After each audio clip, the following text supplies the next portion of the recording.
Halo para pecinta lapangan hijau, selamat datang kembali di podcast Bermain Bola. Bareng kami berdua, tempat kita bedah tuntas semua drama dari rumput stadion di seluruh dunia.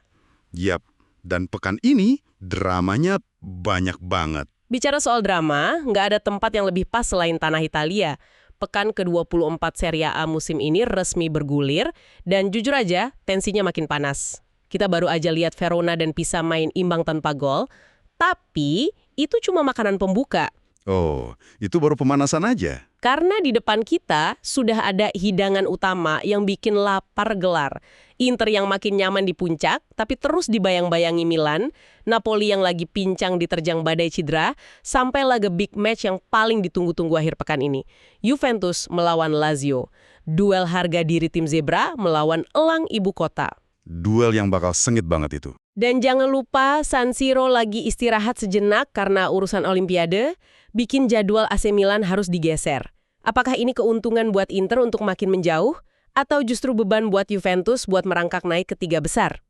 Banyak pertanyaan yang harus kita jawab. Siapkan kopi kalian, kencangkan volume karena kita bakal bahas tuntas, prediksi, analisis taktik, sampai gosip ruang ganti Serie A pekan ini.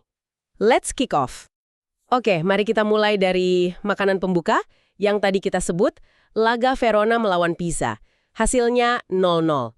Sumber kita dari Newsday bilang ini permainan yang suram. Suram itu kata yang pas banget.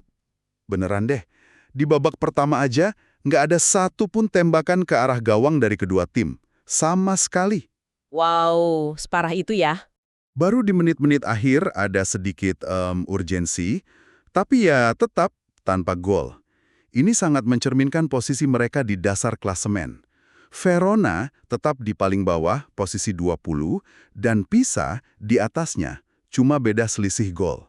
Nah, data XG atau expected goals dari XG Score juga mendukung ini ya kan? Aku lihat angkanya cukup jomplang. Banget. Verona itu XG-nya cuma 0,05. 0,05 itu artinya hampir mustahil bikin gol ya dari peluang yang mereka punya. Betul. Probabilitasnya nyaris 0. Mereka sama sekali nggak berbahaya. Sementara Pisa, meskipun tim tamu, punya XG 0,82.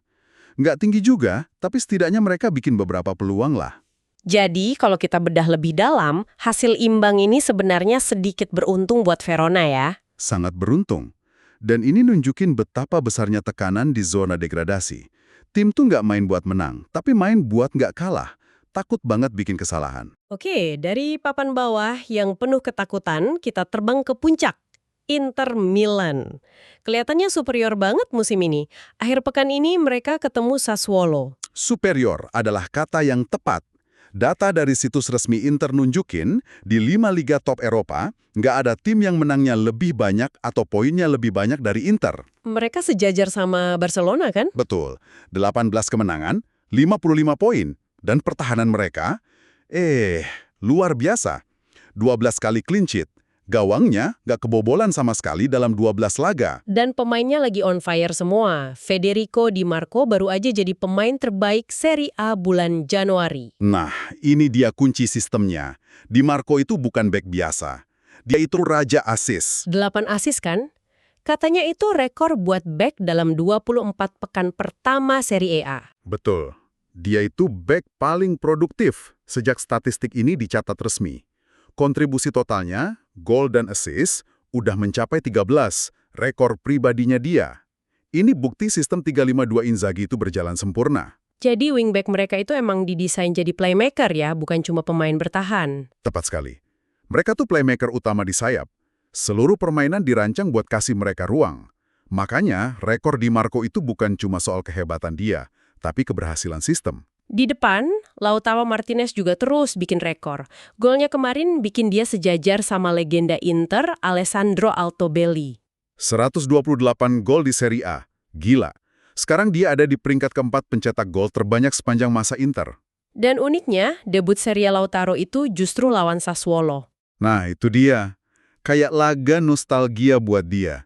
Jadi semua komponen di Inter ini, dari Di Marco sampai Lautaro, bekerja harmonis banget. Kayak mesin yang sempurna. Sementara Inter melaju kencang, pesaingnya justru punya masalah sendiri-sendiri. AC Milan posisi kedua malah nggak main akhir pekan ini. Kenapa tuh? Ini situasi yang unik banget ya. Pertandingan Milan lawan Como itu ditunda sampai tanggal 18 Februari. Gara-gara Olimpiade? Betul.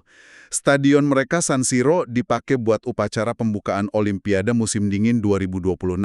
Jadi persiapannya bikin stadion nggak bisa dipakai seminggu penuh. Wah, ini jelas keuntungan buat Inter sih, buat memperlebar jarak. Pasti.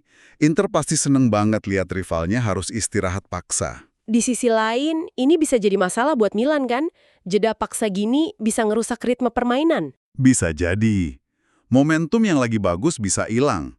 Tapi, kalau ada pemain yang lagi capek atau cedera ringan, ya ini bisa jadi anugerah juga.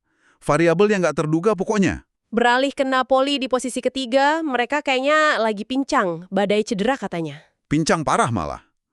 Daftar cedera mereka dari Huskort itu isinya nama-nama penting semua. Siapa aja emang? Ada Giovanni Di Lorenzo, kapten mereka, terus Kevin De Bruyne, metronom lini tengah, David Neres yang kreatif, sama Billy Gilmore si pengatur tempo. Kehilangan satu aja udah masalah, ini langsung banyak. Waduh, itu kayaknya nyabut tulang punggung tim. Pantesan performa mereka nggak konsisten. Cuma 2 kemenangan dari 8 laga terakhir. Ya gimana? Manajernya harus rombak total strategi. Stabilitas pertahanan hilang, kreativitas serangan juga berkurang. Ini udah bukan soal taktik lagi, tapi manajemen krisis. Nah, ini dia hidangan utamanya.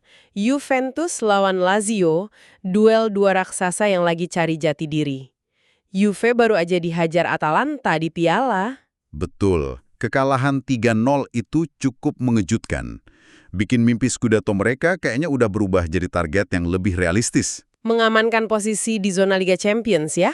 Tepat. Mereka sekarang di peringkat 4. Fokusnya ya jaga jarak dari AS Roma di posisi 5. Tekanannya besar. Masalahnya mereka sangat bergantung sama Jonathan David karena Vlahovic masih cedera. Jadi gampang ditebak. Nah, itu dia masalahnya.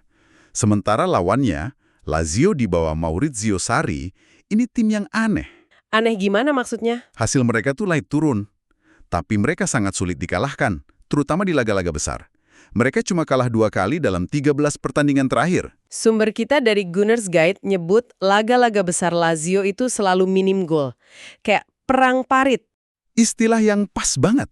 Coba lihat pertemuan mereka lawan Roma, Atalanta, Inter, sama Milan musim ini. Semuanya total golnya di bawah 2,5. Kenapa bisa gitu ya? Ini cerminan filosofi Sarri, Sarrismo. Sistemnya itu menekankan penguasaan bola dan struktur pertahanan yang rapat banget. Jadi pas ketemu tim besar, yang terjadi ya pertarungan taktik di tengah, saling mematikan ruang. Jadi kita bisa harapkan pertandingan yang sangat taktis dan mungkin sedikit gol. Sangat mungkin. Juventus punya masalah bikin peluang, dan Lazio jagonya mematikan permainan lawan. Prediksi sih mungkin Juve menang tipis 1-0 gitu, karena main di kandang. Tapi yang lebih pasti skornya bakal rendah ya. Betul. Laga ini bakal ditentukan oleh satu momen brilian atau satu kesalahan fatal. Oke, sebelum kita tutup, ada satu hal lagi yang menurutku paling menarik. Paling aneh malah, soal Fiorentina. Ah ya, anomali terbesar di Serie A musim ini. Mereka mau lawan Torino dan sekarang ada di zona degradasi, posisi 18. Tapi data analitik dari XG Score bilang cerita yang beda banget. Beda total. Fiorentina ini tim yang paling underperforming atau tampil di bawah ekspektasi. Gini deh, kita lihat angkanya. Sekarang mereka punya berapa poin? 17. 17, yang bikin mereka di zona merah. Nah, tapi berdasarkan kualitas peluang yang mereka ciptakan, mereka seharusnya punya 31,6 expected points. Wow, selisihnya 14,6 poin. Itu gede banget. Gede banget. Artinya mereka main kayak tim papan tengah, tapi hasilnya kayak tim juru kunci. Mereka seharusnya aman di posisi 10 atau 11. Terus apa yang salah? Di mana masalahnya? Nah, data dari Squawka ngasih petunjuk. Fiorentina itu dominan banget penguasaan bolanya, rata-rata 53,1%. Akurasi umpannya juga tinggi, 84,4%. Artinya mereka bisa ngontrol permainan. Mereka kelihatan kayak tim bagus. Sampai mereka dekat gawang lawan. Tepat. Di situ masalahnya meledak. Akurasi tembakan mereka, menurut Squawka, cuma 30,6%. Itu rendah banget. Jadi mereka jago membangun serangan, tapi pas mau nyetak gol, semuanya berantakan. Persis. Mereka punya mesin yang indah, tapi bagian paling ujungnya, bagian finishingnya, itu rusak parah. Ini teka-teki besar buat pelatih mereka. Kalau nggak segera diperbaiki, statistik bagus nggak akan bisa nyelamatin mereka dari degradasi. Nggak kerasa, kita udah di penghujung acara buat bedah drama seri A pekan ke-24 ini. Dari teka-teki taktik Juventus sampai kans Inter buat terus lari sendirian di puncak, semuanya udah kita kupas tuntas. Tapi ingat, di sepak bola, peluit panjang baru bener-bener bunyi kalau wasit udah mutusin. Dan buat kalian yang ngerasa Lazio bakal kasih kejutan di Turin atau punya teori sendiri kenapa Milan justru diuntungkan dengan penundaan jadwal mereka, gue pengen dengar suara kalian. Pertanyaannya, kalau Inter kepleset di kandang Sassuolo minggu ini, menurut kalian, siapa yang paling punya mental buat nikung di tikungan terakhir? Milan yang lagi konsisten atau Napoli yang lagi marah karena badai cedera? Langsung aja tulis teori atau prediksi skor kalian di kolom komentar YouTube video ini. Jangan lupa buat subscribe dan nyalain lonceng notifikasi supaya kalian gak ketinggalan update hasil pekan ke-24 yang bakal kita bahas di episode evaluasi hari Senin nanti. Kami berdua pamit undur diri. Tetap sehat, tetap olahraga, dan jangan lupa, terus bermain bola. Ciao! Ciao.